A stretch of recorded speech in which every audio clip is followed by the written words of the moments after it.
Hey, what's up, everybody?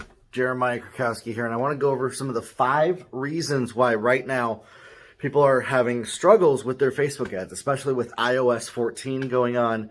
And these 5 things are what you want to look at. These are the 5 things that I look at with any of the customers, clients that we're working with, that we're hopping on the phone with. I did a podcast episode. It's episode number 115 on the Grow Your Life podcast, and there's a video recording of it where I actually walk you through all of the steps listed here. And so make sure that you check that out on my website. And here's some of the main reasons why ads are struggling. 1, domain verification. You can no longer run conversion ads of any kind whatsoever, even if they worked a couple months ago, from a subdomain, let's say of Lead Pages, Squarespace, Thinkific, ClickFunnels, anything like that. And so if you're used to doing that to save $10, you're going to have to get a custom domain, and then you're going to have to verify that domain in your business manager.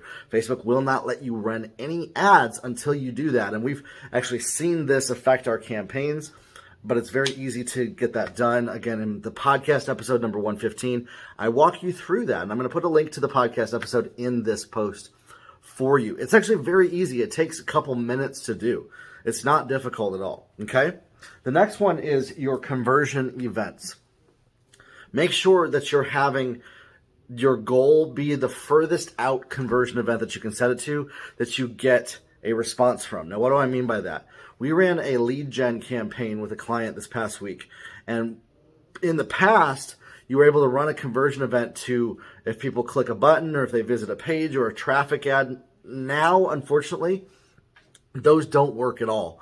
They really work less than they did even a year ago. And so we had to optimize it. We had to create a custom thank you page and a conversion event for a lead to even track that. And then we're trying to track even if they take the offer at the end of it and create our optimization around that with our budget. And so that's honing in the algorithm, the artificial intelligence to find the right customers. And so make sure that your conversion event is as far out as possible now. In the past, you could have done it a little bit closer to you, meaning closer to the customer journey. They click the site, they click add to cart, they purchase. You want to actually run it for purchases now, not just add to carts. That's a big change from the last couple of years. Now, the next one is audience size. You actually want to run audience sizes that are above 15 to 20 million now. And that's a huge change from the last couple of years. No longer is the 1 or 2% lookalikes good enough. You want to do 5 to 6% lookalikes and even stack a couple of lookalikes. We're seeing more response from taking a few different events and then stacking 3 or 4, 5% lookalikes for an audience of 30 million people. And then the algorithm is going and finding those people out of that. Meaning there's actually less work needed on your part to make your ads work, which is awesome. You're not going to have to work as hard to know who to target once you get some of those responses coming in, okay? And so the bigger the audience, the better actually. And Facebook goes and finds those people for you. And so we're seeing the most results from that type of a thing. The bigger audiences of almost 20 million people, okay? Now, the fourth one, and this is more nuanced.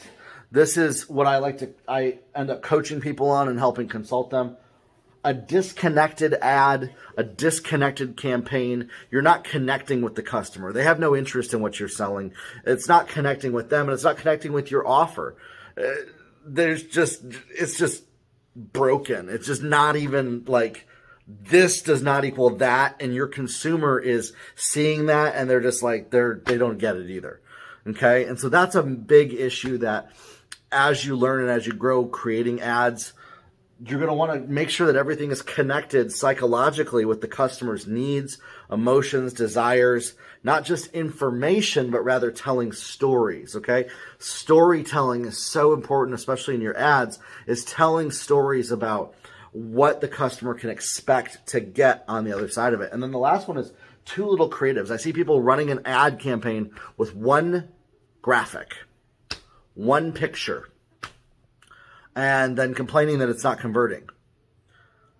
You need to have at least 5 or 6 image graphics and 4 to 5 videos. So that's 11 different creatives for an ad campaign. When you start the campaign, to have it test and to start to see, okay, is this converting? Is that converting? Is this converting? And then the algorithm is going to go to work to find the one that gets the most responses.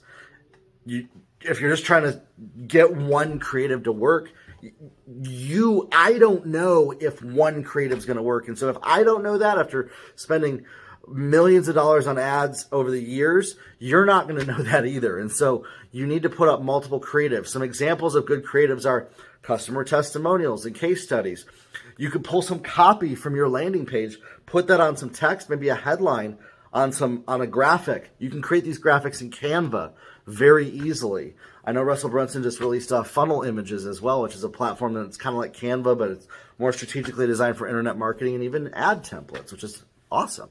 And so you can create these graphics that grab people, that have a headline from your copy, that have a hook, as well as client case studies, as well as put a picture of yourself in the title of your product. And then mix it up. Don't make them look the same. Here's a big thing. You don't want your ads to be branded to look the same at all. Yes, you want it to match what's on your landing page, but a branded ad, people are going to see it as all the same ad, and they're going to ignore it, and they're going to just phase out and not even notice your ad. And so you want your ads to actually look different, but then maybe have one identifying mark, such as the name of what you're offering in it. As well, then record 4 or 5 videos. Use your smartphone. I say this hundreds of times. Ultra produced video production, film grade video ads don't convert. What does is a smartphone talking to the customer like you're a down-to-earth human being about the solution that you offer, and then telling stories about how they are going to get the result from what you offer. Create 4 to 5 of those videos and use different backgrounds. Don't use the same background, okay? Create 4 or 5 different videos, 4 or 5 to 6 different graphics, and then run that with maybe 1 to 2 variations of copy. And that's going to optimize your ads and start to see which ones are converting the most. And so that's what we do. That's what we recommend our clients do. And that's what gets results. And if you're not doing that, that's where you're probably struggling and why your ads aren't working right now. Okay. So I have a podcast episode that I did this week that kind of actually point and click and walk you through it and walk you through all the steps of all of that as well. It's going to help you. And then if you want to take it further to know about creating the ads, what's the copy, what's the creative, what's the offers that convert, I got social media ads that work on my website, my course, and irresistible offers that sell, which is all about creating offers. When you combine those 2 things, you can create an unlimited amount of sales in your business online. All right. So check those out. Check out the podcast episode that I did this past week.